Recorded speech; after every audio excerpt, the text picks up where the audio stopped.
बिस्मिल्लाहिर्रहमानिर्रहीम।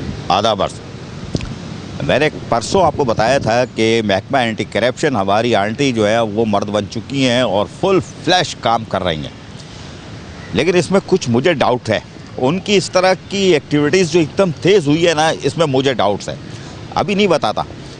और मैं वक्त का इंतज़ार कर रहा हूँ, देख रहा हूँ कि वाकई ये अमली कार्रवाइयाँ हैं या कुछ और है। मेरे जहन मैं कंफ्यूज हूँ इस पर ना, लेकिन ये कि मैं अभी उस तरफ नहीं जा रहा। अगर एक महकमा सही हो गया और वो अच्छी कारकर्दगी दिखाने जा रहा है, जिस पे एलिगेशन थे कि वो मैं ख़ुद आंटी बोलता था क्योंकि रहम दिल होती है, आती थी, मिलती थी और मुस्कुरा के चली जाती थी। और ऐसे केसेस मेरे पास हैं जिसके अंदर चलो ज़बान नहीं खोलता क्योंकि एक बड़ा कड़ा इम्तिहान है एंटी करप्शन का। अगर वो फाल हो चुकी है तो बहुत अच्छी बात है। हमारे वो मिनिस्टर जो है सियाल साहब, उन्होंने कहा था कि अब हम किसी को नहीं छोड़ेंगे और एंटी करप्शन फाल किरदार अदा करेगा, और उसके अफसरान कर भी रहे। उसके अफसरान अमली तौर पर हरकत में हैं। इसीलिए एक आज एक ख़बर देनी है। परसों मैंने एंटी करप्शन का बताया था कि वो कुछ उखाड़ पिछाड़ उसने शुरू कर दी है, और कल मैंने एक पैकेज चलाया था कि एंटी करप्शन ने अप्रूवल ले ली है गिरफ़्तारियों की। पूरे सिंध में 100 से ज़ायद अफराद की गिरफ़्तारी की। आज मेरा ख्याल है, अभी कंफर्म नहीं किया कि FIR कट गई होंगी, तो वो आज उठाते हैं, कल उठाते हैं या मंडे को गिरफ़्तारियाँ शुरू करते हैं।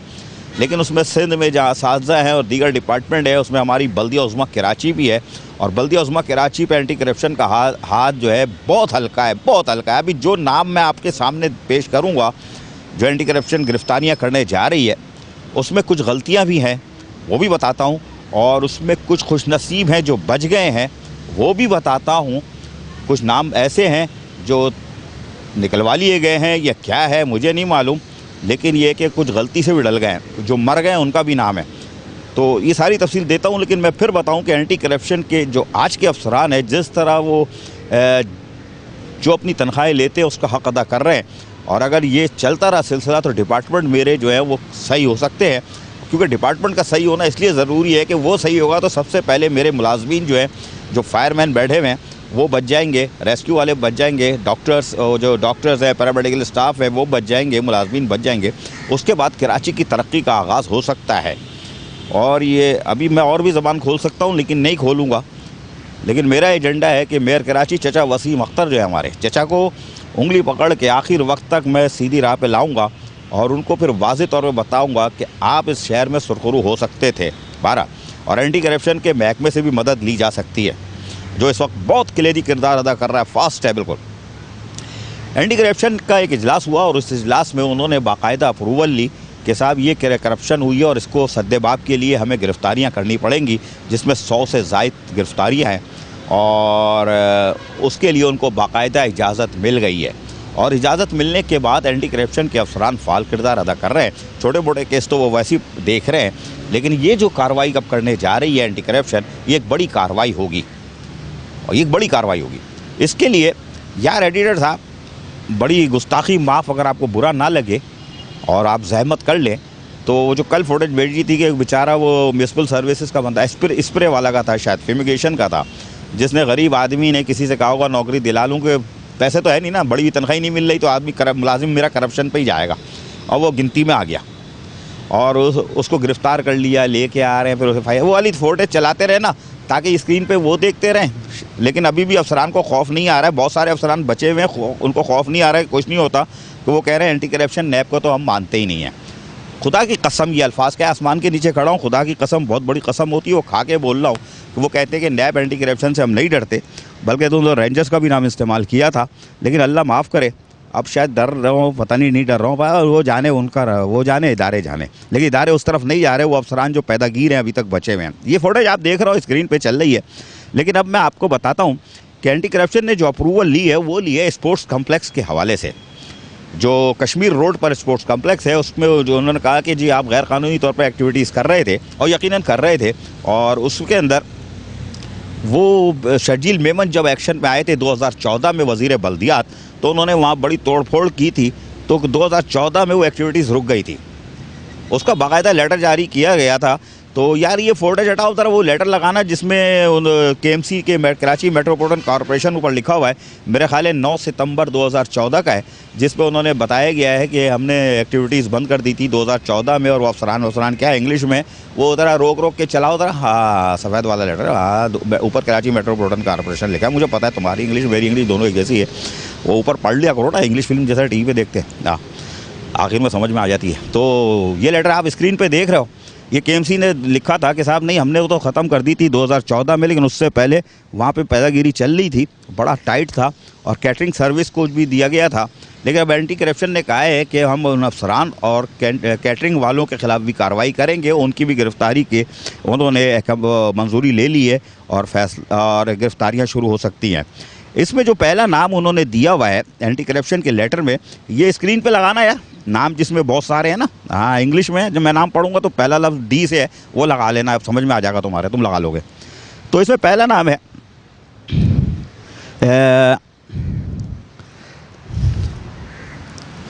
अच्छा, अब आप नाम देखते रहो इसमें, और लेटर चल रहा है, आप नाम देख रहे हो। इसमें पहला नाम है साहब ताहिर दुर्रानी, ठीक है, ताहिर दुर्रानी। दूसरा नाम है हाफिज़ मुगैरी कादरी, ठीक है। तीसरा है जीशान नकवी। चौथा है मंसूर मिर्ज़ा, अल्लाह रहम करे, शरीफ आदमी, ये भी तंग है, और चचा एंटी करप्शन की तरफ जा रहा हो। अच्छा, अब्दुल खालिक, इमरान मिर्ज़ा, सैयद सैफ अब्बास, ठीक है, सैफ अब्बास तो मेरा ख्याल है पहले ही बेचारा फिट है यार, खैर। शारिक इलियास, शोएब मोहम्मद, लेटर में जो है लिखा हुआ है, ये शोएब वक़ार हैं और एक्स पाकिस्तान है, इनके आगे लिखा हुआ भी है कि ये छुट्टियों पर हैं, वो यहाँ नहीं है, लेकिन उनकी गिरफ़्तारी के अहकाम ले लिए गए। अब दिलचस्प नाम है इसके बाद सलमान शाकिर, जो मरहूम 3 साल पहले इंतकाल कर चुके हैं, लेकिन एंटी करप्शन ने ये काम पक्का किया है, वरना इस पर कोई चूरन बेच सकता था, मैं भी बेच सकता था, कि उन्होंने इसके आगे लिख दिया है, लाइन के आगे देखो लिखा हुआ है एक्सपायर, यानी कि इंतकाल कर चुके हैं। अच्छा, सैफुर रहमान, अच्छा सैफुर रहमान गिरामी, ये मोहतरम भी इंतकाल कर चुके हैं, इनके साथ भी एक्सपायर लिखा हुआ है। तो ये वो अफसरान की फ़हरिस्त है जो आप स्क्रीन पे देख रहे हो, जिनके लिए कहा गया है कि इनकी गिरफ़्तारी के लिए इजाज़त ली थी, और इनकी गिरफ़्तारी की इजाज़त मिल गई है, और आज मेरे हिसाब से तो आज FIR जो है वो कट गई होगी, और FIR कटने के बाद अब उनकी गिरफ़्तारी का अमल होगा, और जहाँ तक मेरा ख़्याल है कि उनकी गिरफ़्तारी का अमल जो है वो आज से शुरू हो जाएगा। स्क्रीन पे आप लेटर देखते जा रहे हो, ये आपको मैंने दो लेटर तो दिखा दिए। अब मैंने कहा ना कि इसके अंदर कुछ हैकी पैकी है। इसमें गिरामी साहब का इंतकाल हुए हुए मुद्दत हो गई, पुराने आदमी थे, सीनियर अफसर थे। उसके बाद हमारे सलमान शाकिर, वो भी 3-4 साल तो उसको बेचारे को इंतकाल हुए हो गए, लेकिन एंटी करप्शन ने एहसान किया कि आगे एक्सपायर लिख दिया है, तो वो 2 तो फारिग हो गए इन नामों में से। अब एक नाम है जो मुझे खटक रहा है, उसमें नाम है अब्दुल खालिक। अच्छा, मैं थोड़ा सा पीछे इसलिए जाऊंगा कि अब्दुल खालिक का यकीनन यहाँ पर, क्योंकि उस रात उसका फ़ोन आया था, बड़ा तपा हुआ आया था, लेकिन मैंने, क्योंकि बहुत सारी चीज़ें मैं जानता हूँ कि गवर्नमेंट करती है, यानी कि KMC करती है, इसलिए मैं खामोश हो गया था, तो वो नाराज़ भी हो गया था मुझसे। खैर, होते तो हो जाओ, तो बहुत सारी खबरें मैं इसलिए नहीं चलाता कि कुछ KMC के फ़ैसले अच्छे होते हैं, उनकी करने पड़ते हैं। तो मैं आ गया हूँ ना, हाँ मैं आ गया हूँ। तो अब्दुल खालिक को HRM ने तैनात ज़रूर किया था HRM में, तो लेटर भी निकला था, लेकिन 2 घंटे बाद ही उसने चार्ज क्या लिया होगा, जब वहाँ गया होगा 2 घंटे बाद ही उसको फ़ैसला वापस ले लिया था HRM ने। दोनों लेटर लगाना ज़रा, एक लेटर वो लगाओ जिसमें अब्दुल खालिक को पोस्ट किया गया है कि साहब, इसकी डेट मुझे इस वक्त जहन में नहीं आ रही, मैं स्क्रीन पे आपको दिखाता हूँ, वो मेरे पास है, और आज प्रिंट नहीं निकाल सका क्योंकि कल टोनर दिखाया था ना, कैसा ख़राब था, काला आ रहा था। तो अभी कहीं जुगाड़ करता हूँ टोनर की, तो चचा के कमरे में घुस जाऊँगा, लेकिन चचा के कमरे में जाता नहीं हूँ ना मैं, 3 जून से पाबंदी लगाई हुई है ना, अब जाएंगे जब जाएंगे, वरना वहाँ से ही टोनर मार लेता। खैर चचा, बच गए तुम। तो अब ये HRM ने लेटर निकाला था कि अब्दुल खालिक को पोस्ट किया जा रहा है वहाँ पर स्पोर्ट्स कॉम्प्लेक्स में, और फिर उसके बाद दूसरा लेटर लगाना अब ज़रा कि अब्दुल खालिक का लेटर विड्रॉ कर लिया गया। नीचे लिखा होगा W से लिखा होगा बेटा, हाँ शाबाश, देखो ज़रा इंग्लिश में W से, हाँ विड्रॉ, तो वो वाला लेटर लगाओ स्क्रीन पे, इनको दिखाओ कि अब्दुल खालिक पार्सल हो गए। लेकिन ये पार्सल तो हुए, लेकिन वो पहुंच गया पार्सल एंटी करप्शन में कैसे? इसलिए कि एंटी करप्शन करती है ऑर्डर्स की बुनियादों पर काम, लेकिन दूसरा लेटर एंटी करप्शन के पास शायद नहीं पहुंचा होगा, तो शायद उनके पास ये स्क्रीन पे देख लिया होगा आपने एंटी करप्शन वालों, तो ये तो फारिग हो गया था। तो इस तरह 3 नाम तो सीधे सीधे बाहर हो जाते हैं, बाकी फंस गए।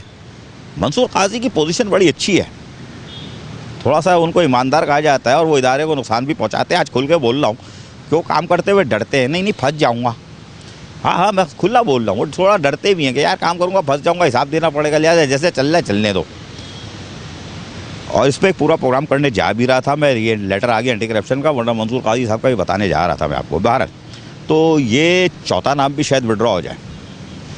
खैर, अब आपने ये कर लिया, 3 नाम और हैं, 3 नाम और हैं जिसमें जिनको कहा जा सकता है कि वो शायद बच गए हैं और उनका नाम नहीं आया है। उसके लिए अफसरान जो हैं वो ख़ुद वादा माफ गवाह बनने जा रहे हैं कि साहब वो नाम वहाँ लेंगे। जो अफसरान से मेरी बात हुई है, स्क्रीन पे चलाना वो फुटेज जो पकड़े एंटी करप्शन ने, वो FIR काट रहा है। जब इतनी देर में वो चीज़ निकाल लेता हूँ, लेटर नाम वाम भी मैं, तो आप देख रहे हो स्क्रीन पे वो ये जो बच्चे को कल, लड़के को कल पकड़ा था एंटी करप्शन ने परसों, और उसमें जो है उन्होंने वो पकड़ा था और वो क्या था 30,000 रुपये भी बरामद किए थे उससे। बेचारे से, गरीब आदमी से 30,000 रुपये निकले थे। अबे यार कोई बड़ा माल निकाल लेते, और गरीब से 30,000 निकले। अच्छा जी, अच्छा वो 3 नाम मैं बताए थे, फ़ोटो चला के रखना, ये गिरफ्तारी वाली 3 नाम मैंने बताए थे जिस पे अफसरान बड़े तपे हुए हैं और वो कह रहे हैं कि ये बच गए, ये भी वहाँ पोस्ट है, इनका नाम क्यों नहीं दिया एंटी करप्शन में। उस पर नाम है आफाक दुर्रानी, इकबाल नवाज़, खुर्शीद शाह। ये 3 नाम पर अफसरान को एतराज़ है कि एंटी करप्शन ने ये तो ले लिया, लेकिन भाई मुझे ये बताओ कि ये 3 नाम कैसे छोड़ दिए? ये भी पोस्ट थे और ये था। खैर अब लाओ यार, मुझे लाओ, वापस लाओ यार मुझे। हाँ अच्छा, ये तीनों मेरे लिए मोहतरम है, सारे मोहतरम है भाई। जो मर गए वो तो इंतहाई काबिल एहतराम है, वो ज़ाहिर है उनके साथ मैंने काम भी किया हुआ है, हमारा वास्ता पड़ता था, सहाफ़त में तो वास्ता पड़ता है। और अफसरान से जो इंतकाल कर गए, सलमान शाकिर हो या हमारे गिरामी साहब हों, तो बहरहाल अल्लाह उनको जन्नतुल फिरदौस में जगह दे, हमारे और उनके सबके गुनाहों को माफ़ फरमाए, आमीन। तो ये 3-4 नाम रह जाते हैं। अफसरान इसके ख़िलाफ़ जा रहे हैं कि साहब हम तो बरी ज़िम्मा थे, ये नाम आपने छोड़ दिए हैं, इनके दौर का भी तो देखो। तो एंटी करप्शन अब हरकत में आ चुकी है, बुरी तरह हरकत में आ चुकी है और लिपेटे में ले रही है। गिरफ्तारियां आज हो जाती हैं या हो गई होंगी, या मंडे को होती है या हफ्ते को उठाते हैं एंटी करप्शन वाले, मुझे नहीं मालूम, लेकिन ये गिरफ्तारियां पक्की हैं। 100 से ज़ायद जो गिरफ्तारियां एंटी करप्शन ने अप्रूवल ली है और चीफ सेक्रेटरी से अप्रूवल ले ली है, और ये गिरफ्तारियाँ शुरू हो जाएंगी। चीफ सेक्रेटरी साहब, इन अफसरान को तो आप लगाते हो तो ज़रा पहले आप सोच के लगा लिया करो कि आगे जाके फिर आप एंटी करप्शन आपसे अप्रूवल ना ले, है ना। ऐसे अफसरान, उनकी क्वालिफ़िकेशन, उनका बैकग्राउंड देखो। और वो जो अफसरान है जो कहते हैं हम नैप एंटी करप्शन से नहीं डरते, वो आज भी आज़ाद घूम रहे हैं और आज भी माल पैदा कर रहे हैं। और KMC में इतने अच्छे अफसरान मौजूद हैं, इतने अच्छे अफसरान मौजूद हैं जो काम करना चाहते हैं। खुदा की कसम वो कहते हैं बुरा वक्त है, पोस्टिंग नहीं लो। इस 3 सालों के दौरान उन्होंने कहा कि दूर रहो जितना रहो। जो उन्होंने वहाँ माहौल देखा, वो ख़ुद पोस्टिंग लेने को तैयार नहीं है। अहल अफसरान मौजूद हैं। लेकिन मैंने पहले कहा था ना, 2016 की किस्त दिखाई थी 22 जनवरी की, मेयर साहब आपको समझा दिया था आने से पहले कि अगर MQM इनको साथ लेके चली तो मरेगी। तो आज 3 साल बाद आप मर गए ना, मेरी बातें सच साबित हुई ना, और आज भी सच साबित होंगी। जो आज कह रहा हूँ वो 2-3 साल बाद रिपीट करूँगा कि KMC में अहल अफसरान की बड़ी तादाद मौजूद है जो ख़ुद काम करना नहीं चाहते आपके साथ। वो कहते हैं नहीं भाई, इनके साथ कौन काम करेगा, नहीं। और जो पैदागीर अफसरान हैं, जो मुस्तकिल, जो इनके नाम अभी एंटी करप्शन ने नहीं लिए, नैब ने नहीं लिए हैं, जो मुस्तकिल 13 साल से नहीं बल्कि वो 24 फरवरी 2010 को नाज़मीन गए थे, 24 फरवरी 2010 को, और 27 फरवरी 2010 को एडमिनिस्ट्रेटर आए थे। उन TMO को बनाया था, लेकिन वो TMO कंटिन्यू कर रहे थे, लेकिन 27 फरवरी 2010 को वो TMOs बने थे, एडमिनिस्ट्रेटर बने थे TMO। तो उससे पहले यानी 2 साल और पीछे ले जाओ, वहाँ से उनकी पैदागिरी आज तक चल रही है और वो महफूज हैं। उनकी फाइलें मैं आपको, एंटी करप्शन आप कार्रवाई कर लो, नैब वालों आप कार्रवाई कर लो, थोड़ी सी दिन निकाल लेता हूँ, अगली कार्रवाई देखता हूँ। आपकी जो कमेटी का इजलास होता है उसमें नाम नहीं हुए तो मैं पेपर के साथ उनके पेपर फेंकूँगा कि ये इनकी करप्शन है, ये फाइलें मंगवाओ चेक कर लो अजीज़ आरिफ झूठ बोल रहा है या गलत कर रहा है, क्योंकि मैं किसी इदारे को जवाबदेह नहीं समझता। मैं जवाबदेह समझता हूँ क़ब्र में जाते ही फ़रिश्तों को मुझे हिसाब देना पड़ेगा कि इसके लिए ये अल्फाज इस्तेमाल किए थे, इस अफसर के लिए इस्तेमाल किए थे। भाई क्यों पगड़ी उछाल के आए हो, इधर जवाब दो। फिर उसके बाद सबसे बड़ी अदालत रब्बुल इज़्ज़त के पास है जो क़यामत के दिन होगी, जिसमें भाई भाई को नहीं पूछेगा, मेयर साहब अपने अफसरान को नहीं पूछेंगे, अफसरान मेयर की तरफ देंगे वो भी नहीं पूछेगा, पीछे एडमिनिस्ट्रेटर को देखेंगे अफसरान वो भी नहीं देखेगा, वो उस पर लाद रहोगे, वो उस पर लाद रहोगे, वो उस पर लाद रहोगे। लेकिन वहाँ जो है जवाब आपने देना है और रब्बुल इज़्ज़त के सामने कोई झूठ बोल ही नहीं सकता। क़यामत के दिन ऐसा खुला हिसाब होगा। अगर आपका ईमान ताज़ा है, अगर ईमान है, ज़िंदा है, अल्लाह को मानते हो, रसूल को पहचानते हो, 1,24,000 अंबिया इकराम आए थे मानते हो, साहबा इकराम को मानते हो, खुलफाए राशिदीन को मानते हो और आसमानी किताब को मानते हो, तो अल्लाह के वास्ते अपना क़िबला दुरुस्त कर लो। अभी भी कराची बन सकता है, पाकिस्तान मजबूत हो सकता है, जिसकी तरफ लोग गिद्ध की तरफ लगे हुए हैं। तो मेरा एजेंडा ही कराची की खुशहाली, मजबूत पाकिस्तान है। आदाब।